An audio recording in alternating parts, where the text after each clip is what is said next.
току-що установих, че не си знам правата, а толкова често ползвам самолет и се шегувах безсилно, че депутатите нямат права, имат само задължения. Но бъде да знаеш, ще се възползвам някой път и ще благодаря да им, че се ме получи от тази, защото беше.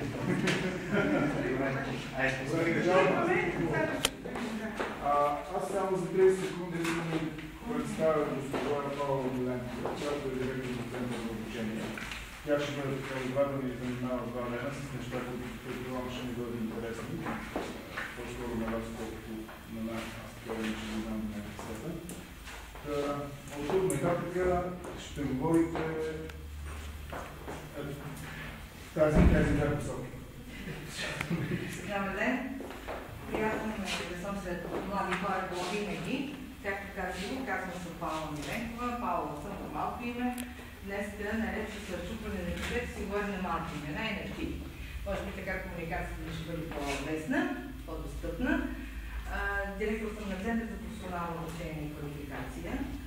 И понеже той е ръководител на един информационен център, и значи информацията му е била достатъчно добра, за да намери нашия информационен център, където имаме лицензирана професия,